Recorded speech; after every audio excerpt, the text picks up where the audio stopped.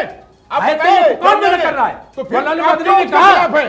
मना आप क्यों- किया। आप क्यों खिलाफ हैं? खिलाफ नहीं है, मैं क्या कर रहा हूं, मेरी बात समझिए। मैं ये कह रहा हूं कि अगर कोई अलग अलग भी पढ़ रहा है तो क्या उससे एजुकेशन, तो फिर आप एजुकेशन खिलाफ वो कहां से हो गए? आपको लगता है एजुकेशन खिलाफ एजुकेशन संजय जी, ये मैं संजय जी, आप आलोक जी, चाहते हैं संजय जी, क्या? आलोक जी, मैं क्यों आलोक जी, संजय जी, मेरी बात सुनिए, मुझे हेडलाइंस बतानी है, पहले हेडलाइंस हमने कब कहा? हेडलाइंस बता देते हैं, फिर बस वापस लौटूंगी, फिर लौटूंगी। मैं बिल्कुल आपकी भाषा को सपोर्ट नहीं करती हूँ। मंच आपके लिए खुला, आप जाना चाहे तो अभी जा सकते हैं। मुमताज,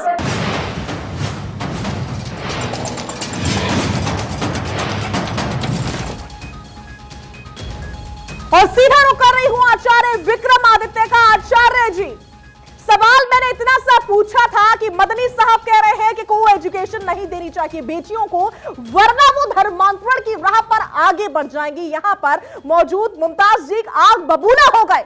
वो कहने लगे, दूसरे गेस्ट ने सो कॉल कैसे कह दिया मदनी जी को लेकर के। मदनी जी पर इतना गुस्सा आता है, देश की बेटियों के लिए इतने चिंतित क्यों नहीं होते हैं लोग?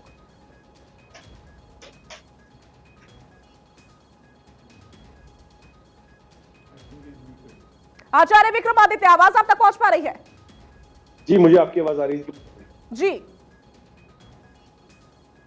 जी, मैं समझ नहीं पाया क्या पूछा। विक्रमादित्य जी, कुछ देर पहले आप सुन रहे होंगे कि बहुत हंगामा हुआ है स्टूडियो में। मेरे जो भाषा इस्तेमाल की गई बेटियों के लिए बिल्कुल भी पक्ष में नहीं हूं। मुमताज जी यहां पर मौजूद है, उन्होंने कहा जो कहा मैं बोल भी नहीं सकती, लेकिन उनको सबसे ज्यादा बुरा इसलिए लगा है कि अरशद मदनी के लिए सो कॉल्ड शब्द का इस्तेमाल क्यों किया गया। यही गुस्सा देश की बेटियों के लिए क्यों नहीं आता है कि उनको एजुकेशन पूरी तरीके से देनी चाहिए, जब मदनी ये बोलते हैं कि को एजुकेशन तो धर्मांतरण की राह पर मुस्लिम लड़कियों को आगे बढ़ा रही है। नहीं, वो हमने सबने सुना का शब्द उन्होंने उच्चारित किया, वो किसी प्रकार भी शिष्टाचार के टीवी, कम से कम टीवी डिबेट क्या वैसे भी बोलने लायक नहीं था। जिस प्रकार का उन्होंने मानसिक सोच या अभिव्यक्त करी है, उसका पूरी तरह से निंदा करनी चाहिए। तमाम जितने भी पैनलिस्ट हैं, मुझे लगता है उनके साथ खड़े नहीं होंगे।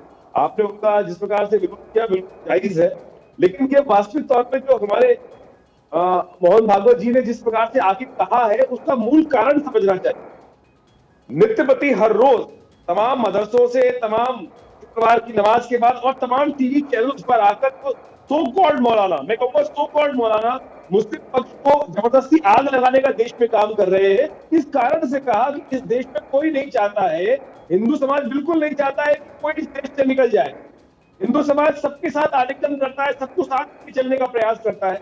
लेकिन जो सो कॉल्ड मौलाना, मैं कहूंगा कि सारे के सारे, चाहे जो भी आज इस देश में मुसलमानों को विभक्त करने का प्रयास कर रहे हैं, सारे के सारे सो कॉल्ड मौलाना है। देवबंद के अंदर क्या सिखाया जा रहा है, क्या तालिबानी सोच को अभिव्यक्त करने का जबरदस्ती प्रयास किया जा रहा है, वो सबको पता है। इस देश के अंदर जो मदनी साहब बोल रहे हैं, वो और तालिबान में फर्क क्या है? तालिबान में भी तो यही किया गया, बुर्का पहन के बैठो। तालिबान में यही किया गया, सबको कह दिया गया कि बुर्का पहन के बैठना है, लड़कियां अलग रहेंगी, लड़के अलग रहेंगे। अरे भाई, पढ़ा लोगे तो वास्तविक तौर पे आज हो जाएगा ना।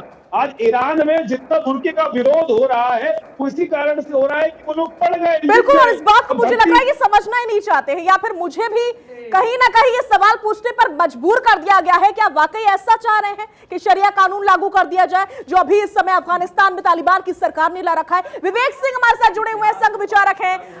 विवेक जी, आपका क्या कहना है? देखिए शाजिया जी, मैं सबकी बात सुन रहा था, मैं केवल 2 मिनट लूंगा। देखिए एक बहुत इंपॉर्टेंट बात है जो कि सबको समझनी चाहिए। आपके विचार कैसे हैं और आपकी भाषा कैसे होगी, यह शिक्षा जो है निर्धारित करता है। देखिए, जो संस्कृत में 2 वाक्य कहे गए हैं, एक है सा विद्या विमुक्त। विद्या वह है जो आपको विमुक्त कर देता है, आपको बंधनों से आजाद कर देता है, और विद्या ददाति विनयम, विद्या से आपको विनम्रता आपके अंदर आती है। आप देख सकते हैं आपके साथ में कुछ पैनलिस्ट ऐसे थे, तो देखिए ना उनकी शिक्षा क्या है। मोहन भागवत जी और मदनी जी का बयान जो आया है, उसमें एक विभेद है, और वह यही है कि दोनों की शिक्षा कैसी है। आप देखिए, एक व्यक्ति बोल रहे हैं, आदरणीय मोहन भागवत जी बोल रहे हैं कि सब, किसी को कोई टेंशन नहीं होनी चाहिए, सब सेफ है, सब अच्छे से रहे। और दूसरा व्यक्ति बोलता है कि महिलाओं को एजुकेशन में जाने को नहीं चाहिए। अब मुझे बताइए, ऐसा कौन सा रिसर्च हुआ है, और ये रिसर्च कब आया है कि जब आरएसएस में महिलाएं क्यों नहीं, हमें जवाब दीजिए। आरएसएस में महिलाएं क्यों नहीं, हमें जवाब दीजिए। मैं आपको उसी भाषा में जवाब दूंगा। एक मिनट, आरएसएस में महिलाएं क्यों नहीं, हमें जवाब दीजिए। क्यों आप कोई अधिकारी महिला नहीं है, महिला अधिकारी बनाइए आप पहले महिलाओं को आरएसएस में हक दीजिए। मैंने आपके बीच में नहीं बोला था। बीच बोलने बात नहीं है, आप आरएसएस में महिलाओं को लाइए। आप हुकूमत में अगर आपकी हुकूमत है तो वहाँ 33 नहीं 50% महिलाओं को जगह आपको कुछ नहीं पता है। संसद बनाइए, मंत्री बनाइए, पहले सुनिए, देखिए इनके पास जब कोई जवाब नहीं होता तो जवाब नहीं, आप जो है बदनाम कर रहे हैं कौम को। अरे पहले आप मेरी बात को वो सुनिए, उसके बाद आदरणीय जवाब है। दीजिए। और मौलाना अगर हम दोनों बोलेंगे, हो गए। वाह वाह, मैं कह रहा हूँ कि जब मेरी बात आज हुई उसके बाद जवाब देंगे ना। आप पहले क्यों जवाब दे रहे हैं? पहले मेरी बात हो जाने दीजिए, उसके बाद आपसे तेज मैं बोल सकता हूँ और आप बोल नहीं पाओगे। देखो बदतमीजी मत करो इधर, मैं आपसे तेज बोल सकता हूँ। क्यों ऐसा माहौल देश का बना? कोई माहौल नहीं है, ये बताइए कांग्रेस के जमाने में आपका माहौल अच्छा था? यहाँ शरिया नहीं बताइए, माहौल कांग्रेस के जमाने में बड़ा अच्छा था। स्टूडियो का ऑडियो डाउन कर दीजिए, स्टूडियो का ऑडियो डाउन कर दीजिए। और मेरा सवाल है मौलाना मुफ्ती नदीमुद्दीन से। मौलाना साहब, मेरी बात कंप्लीट नहीं हुई। आ रही हूँ विवेक जी, आ रही हूँ आपके पास, आ रही हूँ। आपकी बात कंप्लीट नहीं हुई है, मुझे मौलाना साहब के पास जाना, आ रही हूँ, बिल्कुल आपके पास आ रही हूँ। मौलाना साहब, इतना तिल मिला रहे हैं यहाँ पर मुमताज जी, मुफ्ती जी को कह दिया है सो कॉल्ड, सिर्फ सो कॉल्ड क्यों कह दिया है मदनी जी को, इतने तिल मिला रहे हैं। बेटियों के लिए इतने चिंतित क्यों नहीं होते हैं? पूछ लो कि बेटियों को क्या जाहिली रखना चाहते हो तो गंदी गंदी अभद्र भाषा इस्तेमाल करना शुरू कर देंगे लड़कियों के लिए। देखिए, मौलाना अरशद मदनी कभी भी मुसलमानों के रहनुमा नहीं है। मौलाना अरशद मदनी जब आरएसएस के सरबराह से मिल रहे थे तो क्या कर रहे थे मुझे नहीं मालूम। अभी यूपी के अंदर सानिया नाम की एक बच्ची जो एयरफोर्स में पायलट बनी है, मुस्लिम लड़कियां डॉक्टर बन रही है, इंजीनियरिंग बन रही है।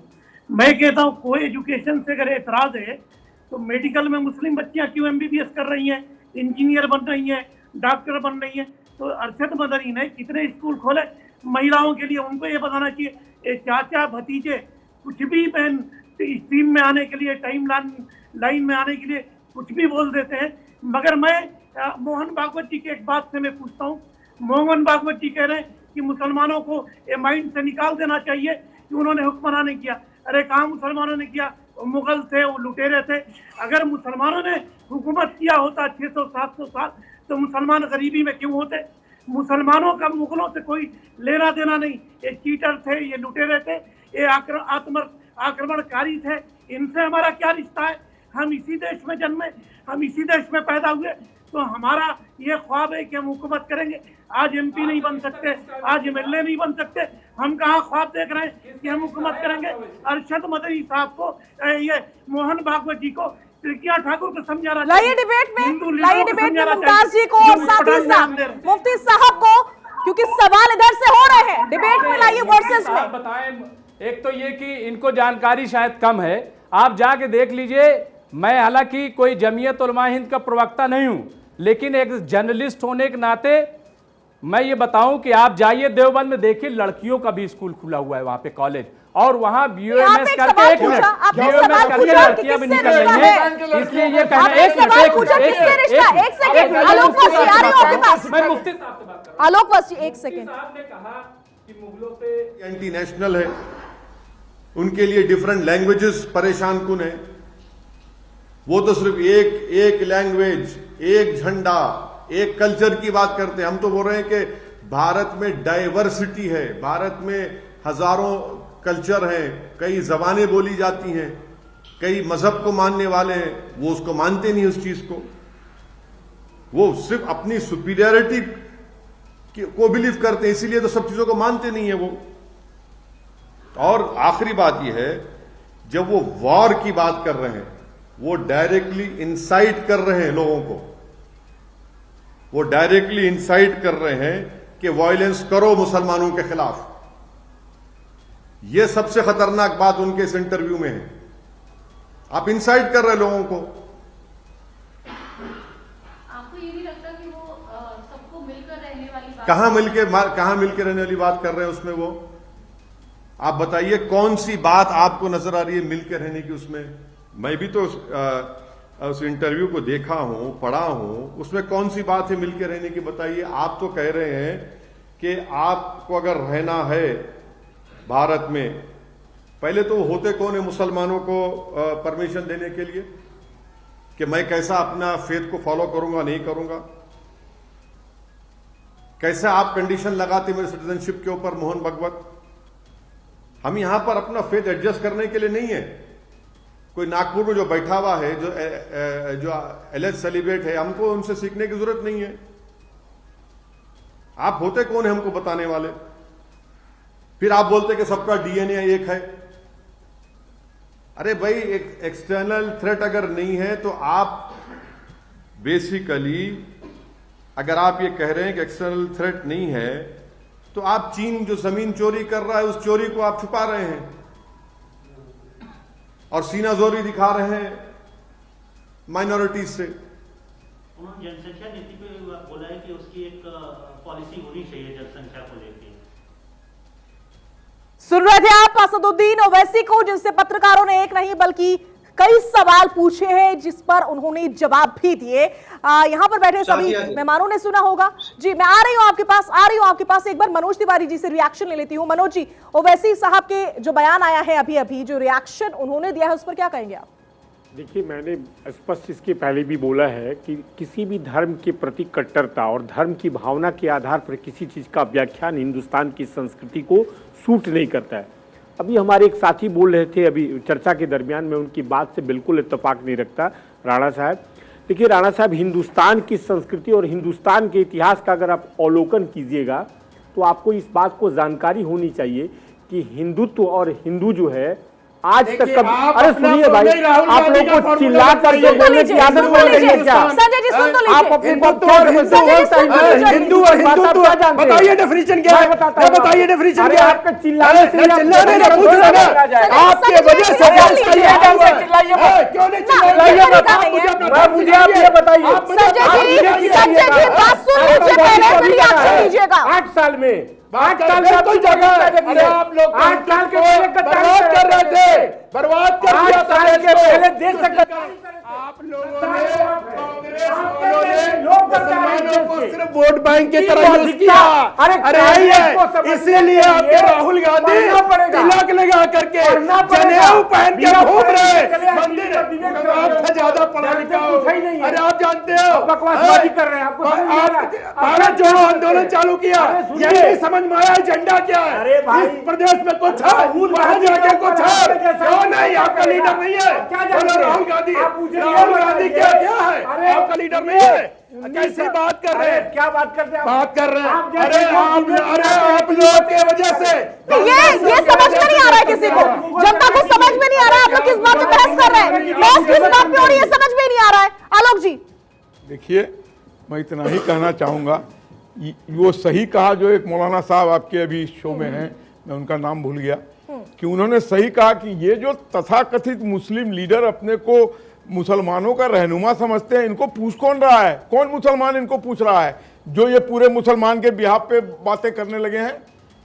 वजूद की बात की है तो आरएसएस चीफ ने की है। पूछ रहे हैं, उन्होंने बुलाया था, आपको पता होगा। बुलाया था तो आदर, एक मिनट, बुलाया था ना, तो क्यों बुलाया था? बुलाया था तो आदर के साथ बुलाया था। लोगों से मिलने से क्या? बुलाया था तो आदर के साथ बुलाया था। तथाकथित लोगों से मिलने क्या भागवत जी बोलने क्या?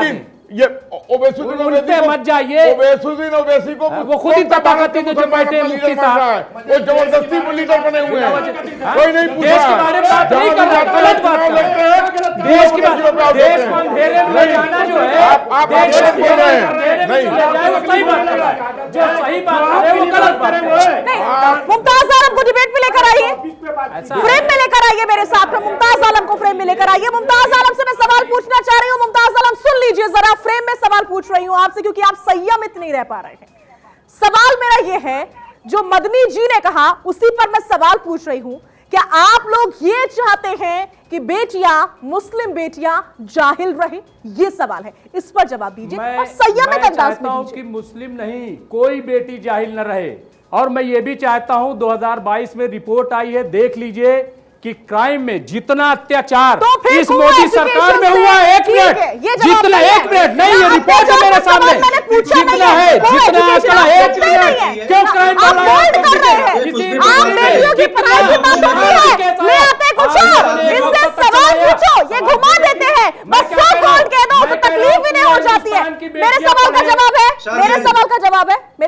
जवाब है या नहीं है? मेरा सवाल यह है कि को एजुकेशन से समस्या क्यों है आपको? आलोक जी एक सेकेंड पहले जवाब लेने दीजिए। को एजुकेशन से बेटियों की समस्या क्यों है? नहीं, कोई समस्या नहीं है, लेकिन आपको अलग अलग पढ़ाने में क्या समस्या है वो बता दीजिए। फिर न पढ़ाइए तो कौन आपको रोक रहा है? तो आपको कौन रोक रहा है? आपको कौन रोक रहा है? वो देखिए, अरे भैया तो आपको मैंने कहा तो कि आपको ये